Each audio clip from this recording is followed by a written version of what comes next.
Nothing could be more cynical than the total disregard for truth and justice of Pilate. He does not care about truth. He does not care about justice. And what sometimes happens is people make him seem like this reasonable-minded, stoic, philosophical Roman.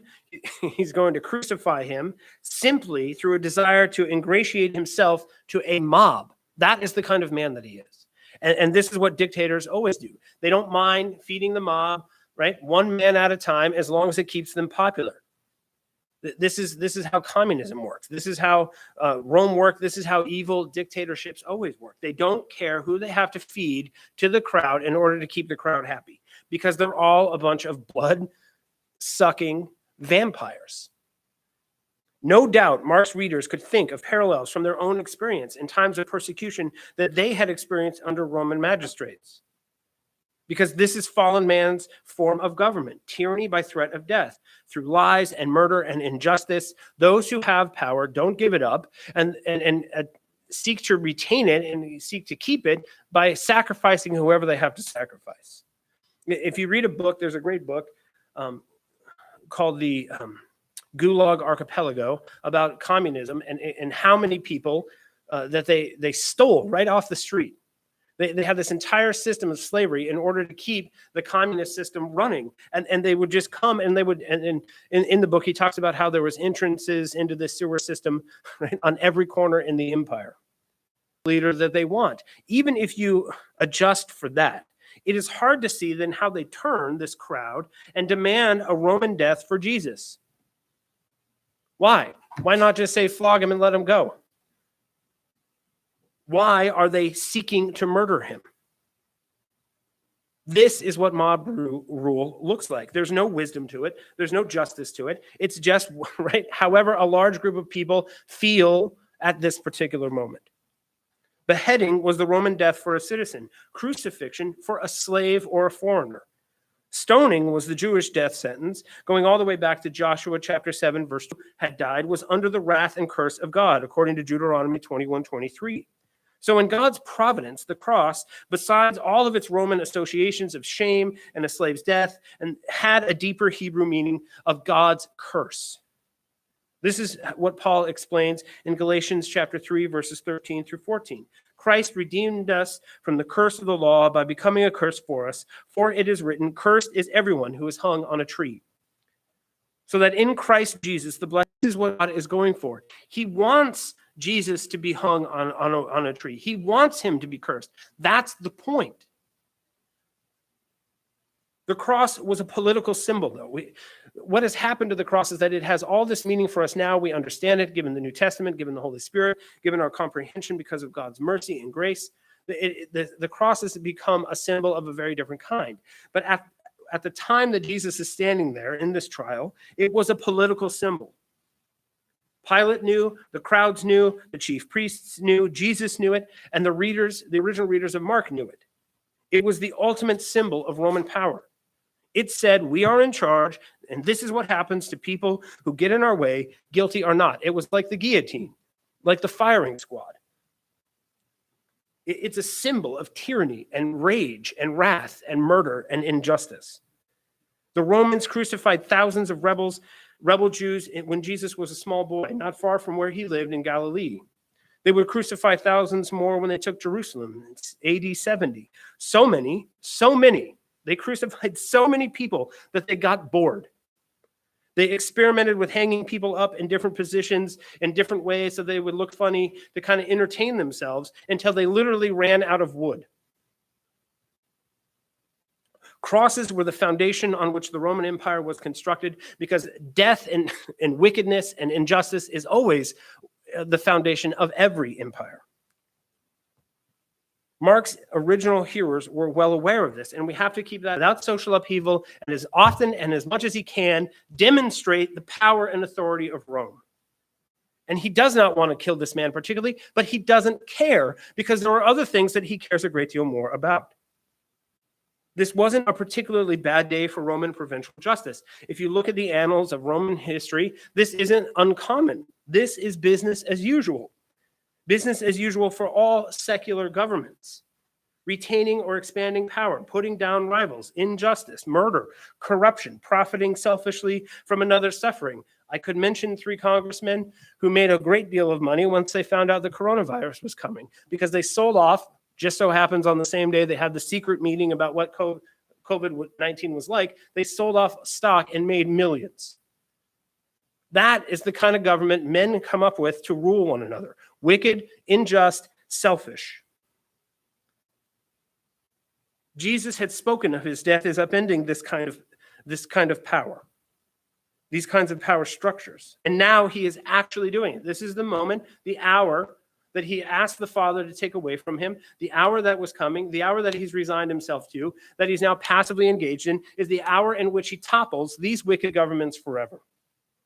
Mark reminds us again and again throughout this chapter, 6 times in 32 verses, Jesus died as the King of the Jews. Now, Pilate might have flogged a delinquent prophet if he was causing trouble. He would have dismissed a blasphemy case with the flick of his hand. But would-be kings are political trouble. He tries to get out of this, but he can't because of what they're accusing him of is too serious. This was the charge that he had to take notice of. Even though he knew that Jesus wasn't leading the normal sort of messianic revolt, it doesn't matter. The government does not want rivals.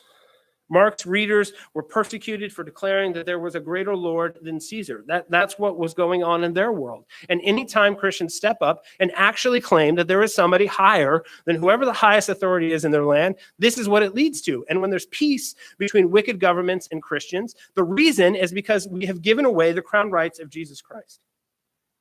Jesus Christ's crown rights are always a threat to the government of men, whether it's self-government of an individual or those men governing other men. It is always a threat to our autonomy. It is always a threat to our own control and our own power. Now, Mark wants to be sure that we think of Jesus' death in terms of his messiahship, a confrontation with the power structures of this world, whether it's your power and control of yourself or the power and control that men have over other men. There is a new king in town, and his kingdom is utterly and completely different than any other kingdom that involving men in the history of the world. This is what he says in Mark chapter 10, verses 42 through 45.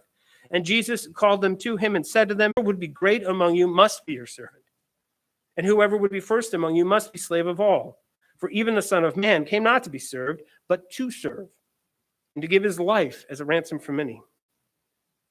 Pilate, having symbolically washed his hands of the matter, perhaps the goofiest gesture of all time. Oh, I'm going to murder this guy, but don't worry, I've got this bucket of water, I'm going to splash my hands in, and it's okay, it's not really me who's doing it. This is exactly the kind of fig leaf faith nonsense that humans always attempt. Oh, I'm just going to wash my hands with this water, and it's like magically I never committed the sin. What is happening to Jesus' kingdom mission, though? What is going on here?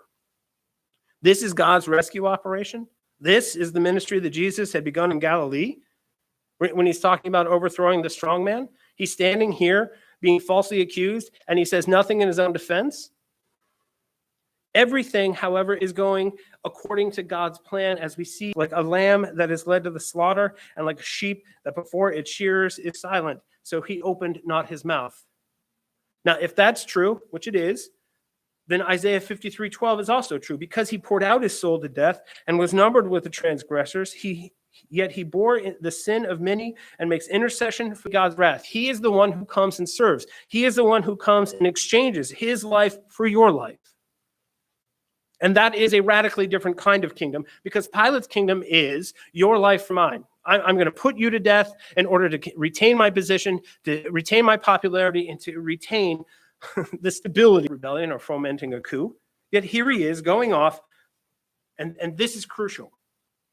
Jesus is going off to meet that fate, the total destruction at the hands of Rome, that in his Olivet discourse he pronounced over the Jewish people.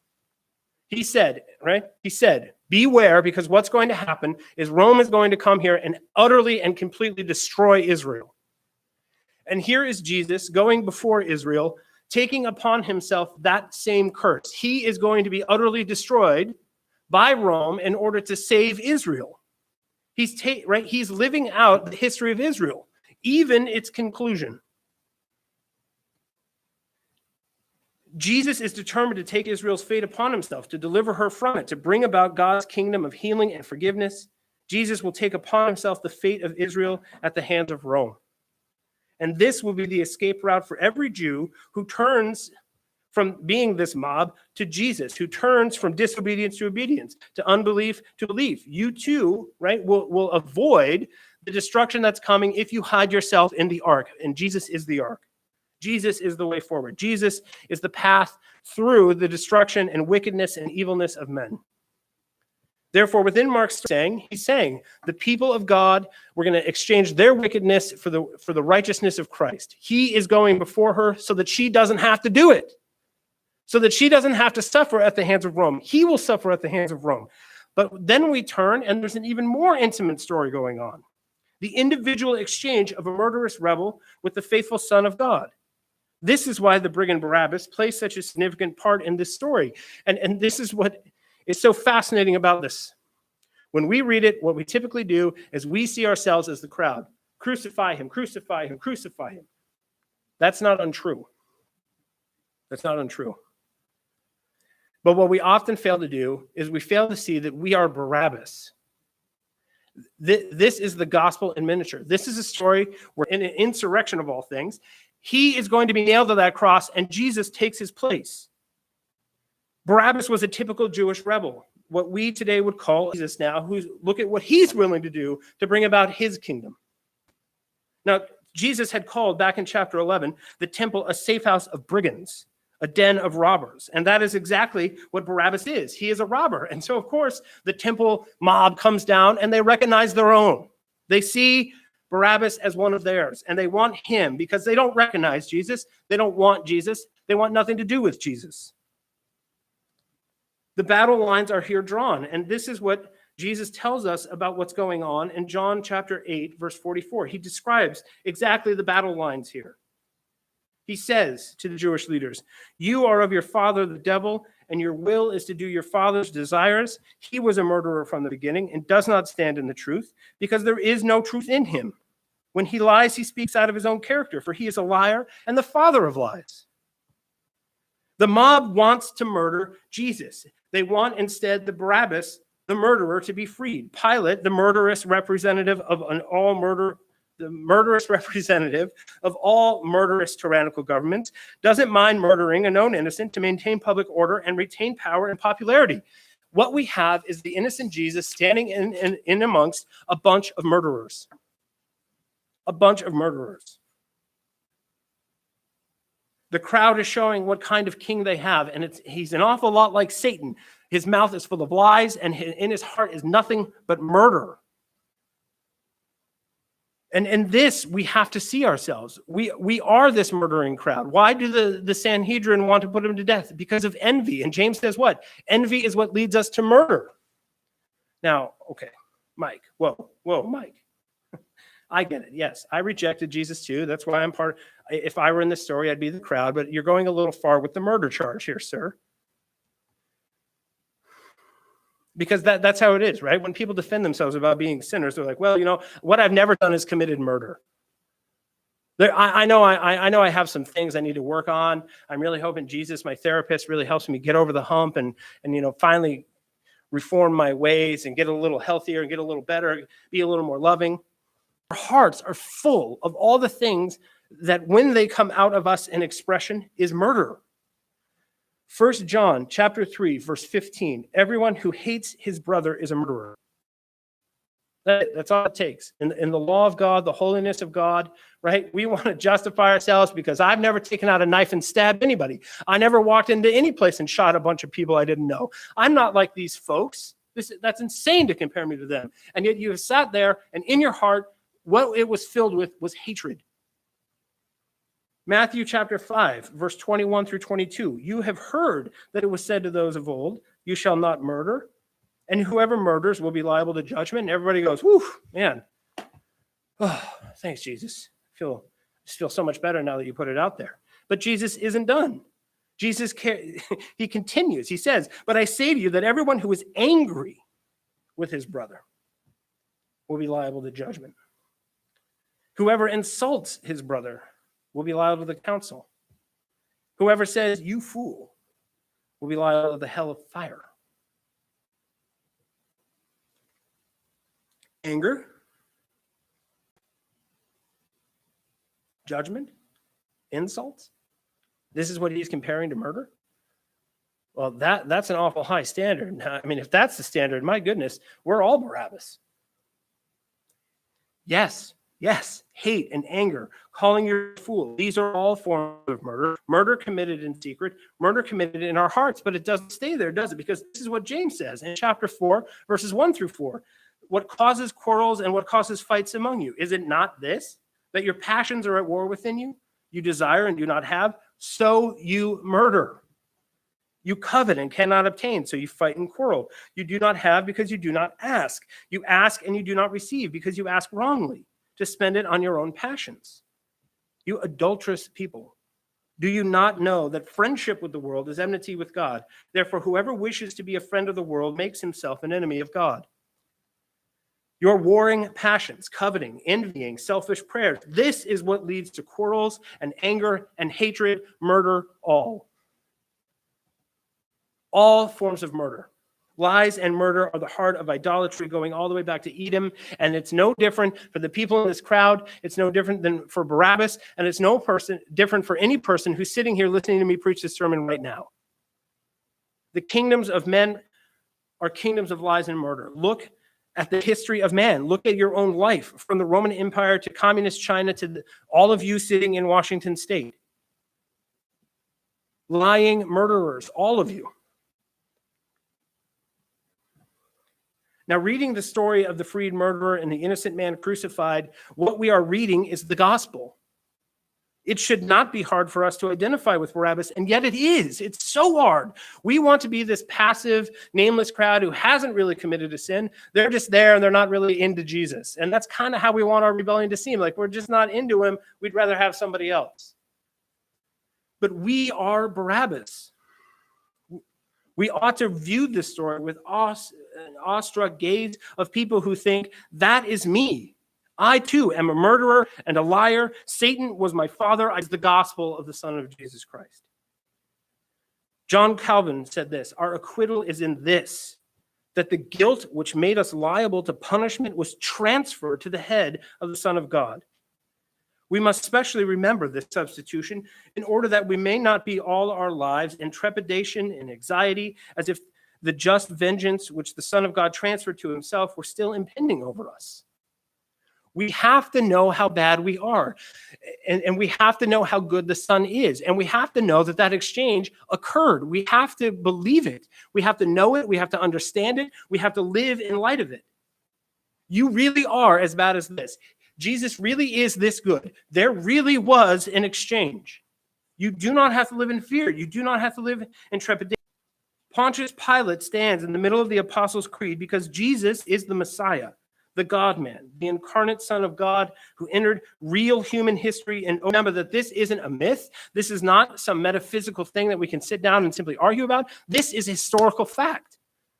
The reason that he chose Pontius Pilate is also the reason why there's so much history written about Pontius Pilate. This is not something that we just sit down. It's not just mindless, disembodied theology that we're talking about. Our God came down from heaven and suffered under Pontius Pilate. Well, who's Pontius Pilate? Well, let's go to the history books and we can see. Oh, we can see exactly when it was. We can see exactly where it was. It is a fact. Our faith is not a myth. It is not conjecture. It is the story of God coming into human history as the suffering servant king to exchange himself for sufferers and sinners, liars and murderers all. Pontius Pilate reminds Christians that what stands at the heart of our faith is the exchange of Christ for a sinner in human history. That's the center of human history. And it's the story every time someone comes to believe in Jesus Christ. It is the story every time someone gets on their knees and confesses their sin and cries out to mercy in God. It's an exchange. It's the story. It's historical. It's real. It's here. It's now. It is the forever glory of Jesus Christ. This gives certainty to our hope. We recite what was done in human history with eyes on those promises of justice and reconciliation and peace, which we yearn to see. We want to see these wicked governments overthrown. We want to see the self-government that is so wicked and selfish overthrown. And when we come to Jesus, we have certainty because this is the gospel of Jesus Christ. This is the story of Mark. This is the creed of the Christian church.